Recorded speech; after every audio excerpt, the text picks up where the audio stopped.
la madrugada del 15 de enero de 1947, Los Ángeles se despertó con una noticia macabra que cambiaría para siempre su historia. En un terreno baldío de la ciudad fue hallado el cadáver de una joven, brutalmente mutilado y dispuesto con una precisión inquietante. Su rostro estaba marcado por una extraña sonrisa y su cuerpo, partido por la mitad, parecía contar una historia de horror y sufrimiento. La víctima fue identificada como Elizabeth Short, una aspirante actriz que en vida había sido conocida por su belleza cautivadora y su rostro enigmático. Sin embargo, tras su trágica muerte, su nombre pasó a la historia como la Dalia Negra, un símbolo de uno de los crímenes más perturbadores e irresueltos de la historia criminal de Estados Unidos. La brutalidad de su asesinato, junto a la serie de enigmas que rodearon el caso, convirtió a la Dalia Negra en una leyenda que aún hoy persiste, sin que su misterio haya sido desvelado. A través de este caso nos adentramos en los rincones oscuros del crimen, los secretos de Hollywood y la obsesión de una sociedad por conocer la verdad detrás de la tragedia.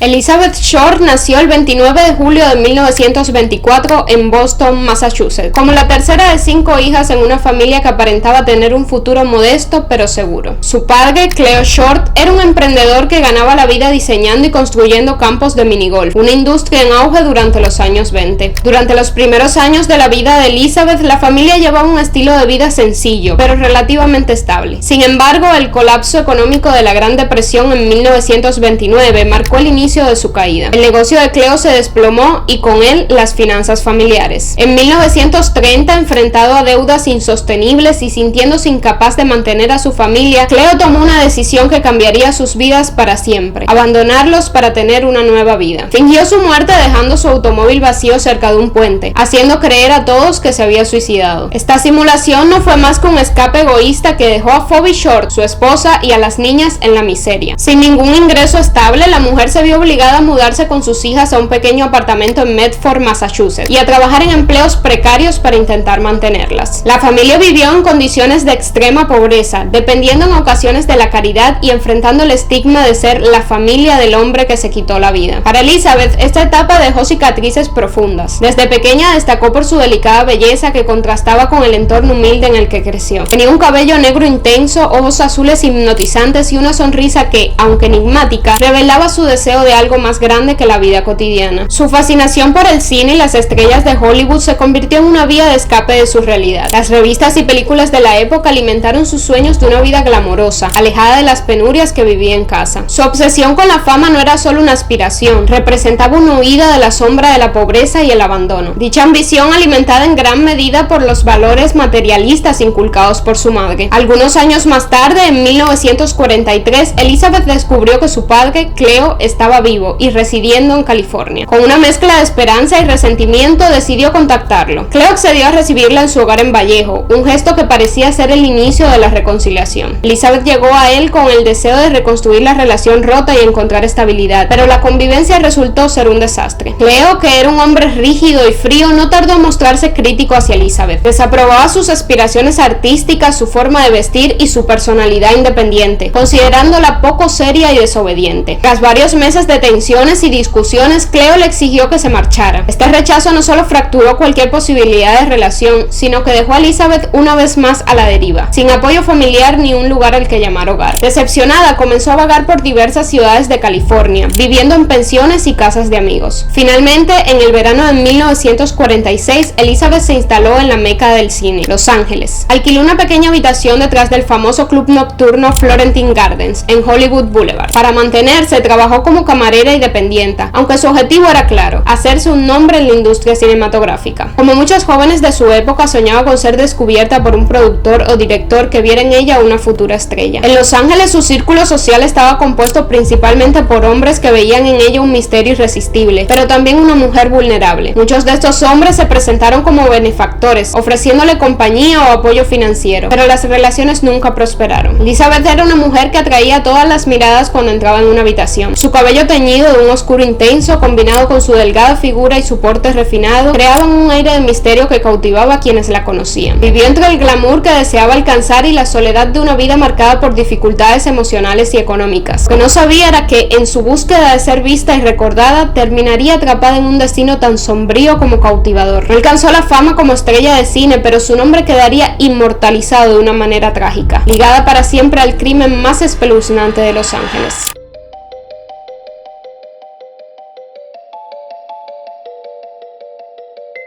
El 15 de enero de 1947, Los Ángeles se despertó con la noticia de un hallazgo macabro que conmocionaría no solo a la ciudad, sino al país entero. Aquella mañana, Betty Bessinger, una ama de casa que paseaba por Norton Avenue, notó algo extraño en un terreno baldío. A primera vista, lo que parecía ser un maniquí abandonado en el césped captó su atención, destacando por la blancura de su piel. Sin embargo, al acercarse, Bessinger hizo un descubrimiento que la paralizó de horror. No era un maniquí, sino el cuerpo de una mujer brutalmente mutilado. Desesperada, corrió a buscar ayuda y dio aviso inmediato a las autoridades. Lo que encontró la policía fue una escena desgarradora y sin precedentes. El cuerpo pertenecía a una joven mujer de pelo negro y su cadáver había sido cercenado de manera experta, a la altura de la cintura. Ambas partes estaban colocadas deliberadamente con una macabra estética. El torso superior estaba ligeramente inclinado y las piernas abiertas, dando una impresión teatral y perturbadora. Además, presentaba profundas mutilaciones. Partes de su carne habían sido removidas y su rostro mostraba cortes que se extendían desde las comisuras de su boca hasta las orejas, formando una siniestra sonrisa de Glasgow. Pero quizás lo más escalofriante era la ausencia total de sangre en la escena. El cuerpo había sido completamente drenado y lavado, lo que sugería que el asesinato y las mutilaciones ocurrieron en otro lugar antes de ser colocado en ese terreno baldío. El departamento de policía de Los Ángeles actuó rápidamente. Gracias a sus huellas dactilares, el cuerpo fue identificado como el de Elizabeth, y al día siguiente, el 16 de enero de 1947, se realizó una autopsia al cadáver, revelando detalles aún más perturbadores. Se determinó que la causa oficial de la muerte había sido una combinación de hemorragia cerebral y shock producido por los golpes severos en la cabeza. El cuerpo presentaba múltiples laceraciones, contusiones y señales de tortura que indicaban que Elizabeth había sido atada y brutalizada mientras estaba viva. Se encontraron marcas en sus muñecas y tobillos que evidenciaban que había estado inmovilizada durante un tiempo prolongado. Los cortes realizados en su cuerpo, incluido el que separó su torso de la parte inferior, mostraban un conocimiento avanzado de anatomía. El corte en la cintura había sido realizado a través de un punto específico conocido como el espacio intervertebral lumbar, una técnica utilizada en procedimientos quirúrgicos. Esto sugería que el asesino tenía experiencia médica o una gran destreza en el manejo del cuerpo humano. También se encontraron cortes superficiales en varias partes de su cuerpo, que parecían haber sido realizados con el propósito de infligir dolor más que de causar la muerte. La limpieza minuciosa del cuerpo con gasolina eliminó cualquier rastro de huellas dactilares, lo que dificultó aún más la investigación. Además, no se encontró evidencia de agresión sexual, aunque el cuerpo había sido posicionado de una manera que parecía intencionada para humillar a la víctima y llamar la atención.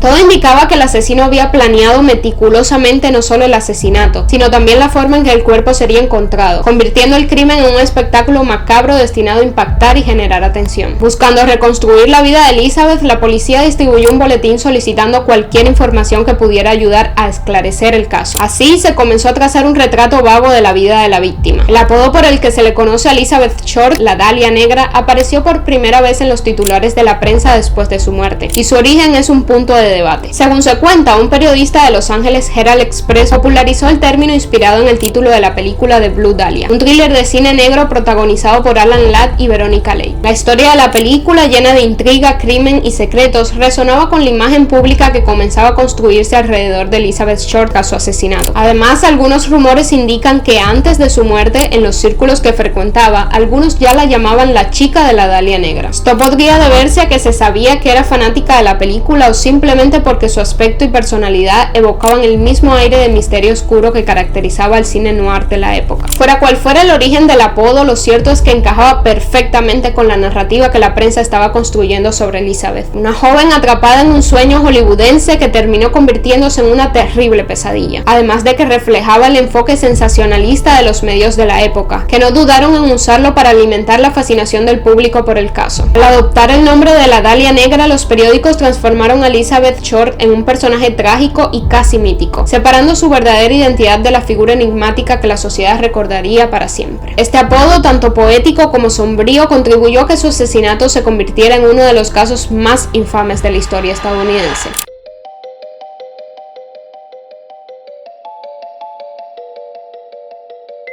Desde el momento en el que se dio a conocer el inicio de la investigación, más de 50 personas llegaron a confesar el asesinato, individuos que buscaban atención mediática o que eran incapaces de proporcionar detalles específicos sobre el crimen. Sin embargo, el caso, ya de por sí impactante, dio un giro aún más extraño cuando el 24 de enero de 1947 llegó un sobre a las oficinas del periódico Los Angeles Examiner. El remitente era nada menos que alguien que afirmaba ser el asesino de Elizabeth Short. El sobre contenía objetos personales de la víctima, incluidos su certificado de nacimiento, fotografías, tarjetas de visita y una libreta de direcciones, junto con una nota escrita utilizando recortes de periódicos que decía: "Aquí están las pertenencias de Dalia". Al igual que el cuerpo, todo había sido minuciosamente limpiado con gasolina, eliminando cualquier rastro de huellas dactilares. Este detalle reforzó la idea de que el asesino no solo era meticuloso, sino que también disfrutaba jugando con las autoridades. Las pistas llevaron a la policía a entrevistar a docenas de hombres, cuyos nombres aparecían en la libreta de direcciones de Elizabeth, pero la mayoría afirmaba haberla conocido solo superficialmente. Entre las teorías más serias, la precisión de los cortes en el cuerpo sugirió que el perpetrador podría ser un médico o alguien con conocimientos avanzados en anatomía. Incluso se investigó a estudiantes y profesores de la Facultad de Medicina de la Universidad del Sur de California, ubicada cerca del lugar donde apareció el cuerpo, pero no se encontraron pruebas concluyentes. Décadas después del crimen, una de las teorías más convincentes surgió de la investigación del ex detective Steve Hodel, quien publicó sus hallazgos en el libro Black Dahlia Avenger. En esta obra, Hodel acusó a su propio padre, el Dr. George Hodel, de ser el asesino de Elizabeth Short. El Dr. Hodel era un médico de renombre con formación en cirugía, lo que le daba el conocimiento necesario para realizar los precisos cortes encontrados en el cuerpo de la víctima. Además, su pasado estaba lleno de comportamientos cuestionables, incluyendo abusos dentro de su propia familia y una personalidad marcada por el narcisismo y la misoginia, lo que para Steve constituía un posible motivo. Entre las pruebas más inquietantes que presentó estaban unas fotografías encontradas entre las pertenencias del médico, en las que aparecía una mujer con un sorprendente parecido a Elizabeth Short. Sin embargo, lo que realmente atrajo la atención fue una grabación obtenida durante una vigilancia policial, en la que el Dr. Hodel, sin saber que estaba siendo escuchado, decía: "Supongamos que maté a la Dalia Negra, no pueden probarlo ahora".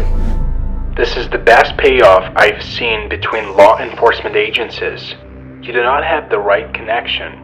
I'd like to get a connection made in the DA's office. Any imperfections will be found. They have to be made perfect.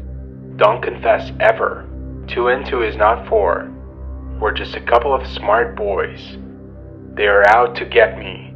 2 men in the DA's office were transferred and demoted because of my trial. Supposing I did kill the Black Dahlia, they couldn't prove it now. They can't talk to my secretary anymore because she's dead. They thought there was something fishy. Anyway, now they may have figured it out. Killed her.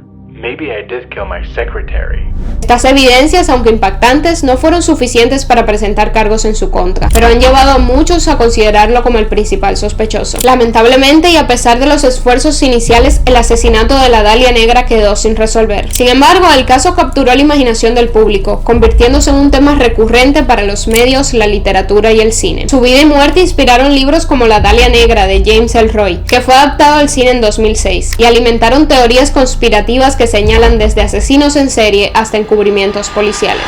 El asesinato de la Dalia Negra sigue siendo uno de los crímenes más perturbadores y misteriosos de la historia de Los Ángeles. Elizabeth Short, una joven que soñaba con brillar bajo las luces de Hollywood, alcanzó la fama de la forma más trágica e inesperada, convirtiéndose en el rostro de un caso sin resolver que desnudó los rincones más oscuros de la sociedad de su tiempo. Su historia, marcada por la búsqueda de reconocimiento, terminó siendo un cruel recordatorio de cómo los sueños pueden torcerse en pesadillas y de cómo una vida puede ser reducida a un símbolo del morbo y la especulación. Más de de 70 años después, el enigma sobre quién la asesinó sigue sin respuesta. A pesar de las teorías, confesiones falsas y sospechosos que han surgido a lo largo de las décadas, su caso permanece abierto. Una cicatriz indeleble en la historia de los crímenes sin resolver. Su nombre sigue vivo no por su talento o aspiraciones, sino por el brutal desenlace que sufrió. Y su historia nos confronta con el lado más sombrío de la obsesión por la fama, la belleza superficial y el sensacionalismo, que consume tragedias humanas como entretenimiento. Si les ha gustado este video y quieren que hable de más casos policiales, no olviden dejar un like y compartirlo con vuestros amigos y familiares. Suscríbanse al canal para descubrir nuevos relatos cada domingo y no olvides activar la campanita para no perdértelo. Todavía no encontré una despedida adecuada.